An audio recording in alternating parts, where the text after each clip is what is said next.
संसार का बंधन अहम है। अहम का नाश समर्पण है। आराध्य देव में अपने अहम का समर्पण आप जान ही नहीं पाएंगे कि कैसे करें। हो सकता है ये परम चतुर अंतःकरण अहम को पुष्ट करने के लिए वो दैन्यता का दर्शन करा रहा हो, तो इसका निरीक्षण परीक्षण गुरुदेव करते हैं कि आपका अहम समर्पित हो रहा है कि नहीं। जब थोड़ी सी बुद्धि हमारी, थोड़ी सी भी राई के सम चलत ही होत और की ओर दुर्दासी, थोड़ी सी बुद्धि चलाओगे अहम परास्त कर देगा। इसीलिए आदेश करते सेवक जी, अब जोई काहें करें हम सोई। पहला, फिर दूसरा, आपको कुछ करने की इच्छा है तो आयसु लिए चले निज दासी। पहली बात है, अब जोई काहें करें हम सोई, बस बच जाओगे, माया लपेट नहीं पाएगी। नहीं, सतोगुण भी माया का लक्षण है, जिसमें भक्ति, दया, दान, दीनता, कई ऐसे, इन सब से ऊपर उठकर जो त्रिगुणातीत भक्ति, उसे प्रेम लक्षणा कहते हैं। उस प्रेम लक्षणा भक्ति में माया का प्रवेश ही नहीं है। पर साधारण भक्ति में इसका आक्रमण है। सेवक जी महाराज बहुत शोध के कह रहे हैं, विचार के कह रहे हैं। अब जोई काहें करें हम सोई, यह है पूर्ण समर्पण। दूसरी बात, क्या मैं कर सकता हूं? आयसु लिए चले निज दासी। हमारे मन में कोई सत्क्रिया, कोई सद्भावना, आदेश लेते हैं।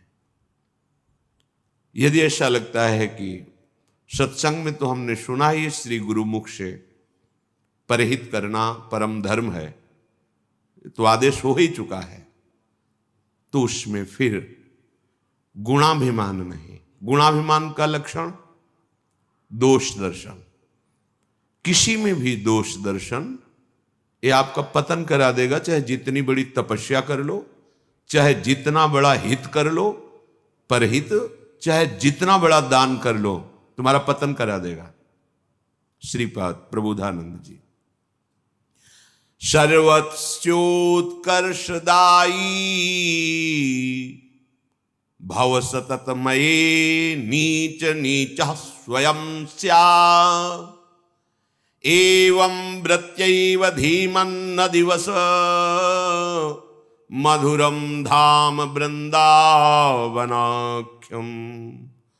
तुल्यो मानावमानौ कुरु भज समतां स्तोत्र दुर्वाच्य कोट्यो ग्रासालाभे महासंपदि च भव समोद्वित सुहृतुल्य भाव।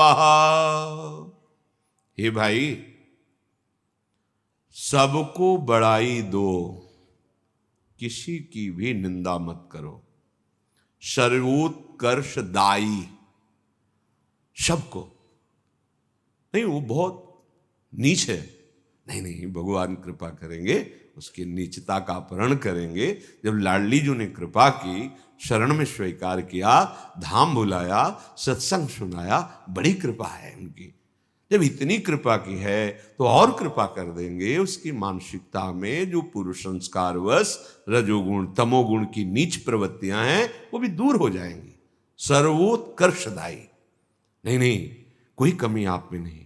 उत्साहवर्धन करो और निकलो। जिस दलदल में माया फंसाए, उसी से हमें गुरुदेव के वचनों का सहारा लेकर निकल जाना है।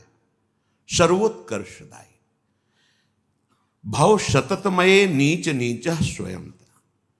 दूसरों की बड़ाई या दूसरों को सम्मान देते हुए अपने को अत्यंत नीच साबित करना, ये हमारे प्रेम मार्ग का स्वरूप है।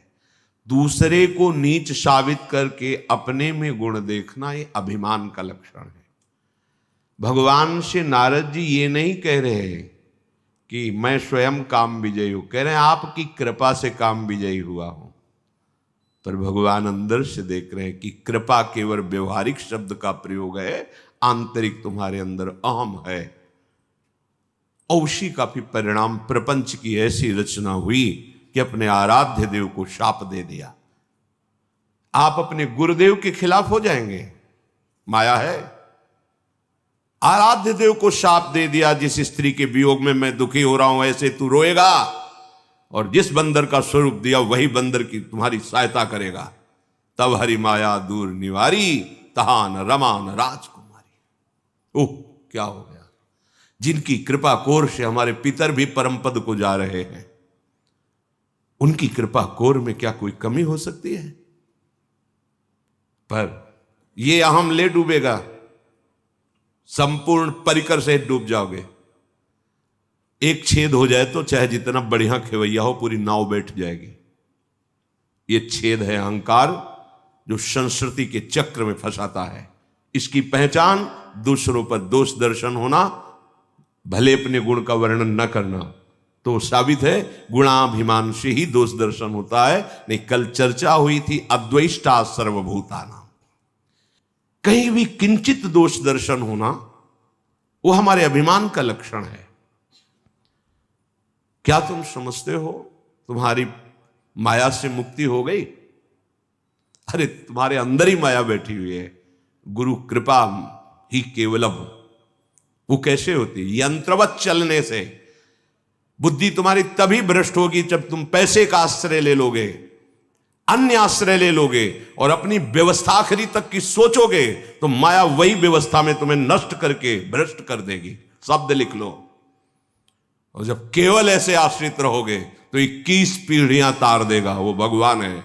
तुम किसी इंसान की शरण में नहीं हो, तुम श्री जी की शरण में हो। आयस लिए, दूसरे में कहा है आयस लिए चले निजदासी। आपकी आज्ञा हो तो ऐसी व्यवस्था है, ऐसा कर लिया जाए। आराध्य देव से आप बात नहीं कर सकते, तो गुरुदेव आराध्य देव के रूप में है। अगर आपको लगता है कि आपसे बात करने को नहीं है, तो आप बात करके देखो अंतःकरण से उत्तर मिलता है कि नहीं, अहंकार शून्य होकर। गुरुदेव कोई पांच भौतिक शरीर नहीं, आप बात करके देखो उत्तर मिलता है कि नहीं। कहीं से 1000 कोस दूर से प्रश्न करो और तन्मय हो जाओ गुरुदेव में। अगर उत्तर तुम्हारे कान में ना आ जाए, हृदय में ना आ जाए, तो हमें बताना। वही उत्तर आएगा जो तुम्हारा प्रश्न है, तुम्हारे पास पहुंच जाएगा, या ग्रंथ से खुल जाएगा, या कोई बता देगा, या अंदर से स्फुरित हो जाए। गुरु तत्व रूप में सर्वत्र विराजमान, अखंड मंडलाकारम व्याप्तम, सततम मये नीच नीचा स्वयं स्या। ये वृंदावन रस को प्राप्त करने वाले महापुरुष हैं। रसिक संत से हमने श्रीमुख से सुना, श्रीपाद प्रबोधानंद जी जब मथुरा पधारे तो विश्राम घाट से यमुना के किनारे आगे बढ़ रहे थे, तो वृंदावन और विश्राम घाट के बीच में देखा एक महापुरुष आसन पर बैठे हैं। थोड़ी देर में अश्रु गिर रहे हैं, थोड़ी देर में मुस्कुरा रहे हैं। आंख बंद हो रही, आंख खुल रही, रोमांच हो रहा है, शांत हो जा रहे।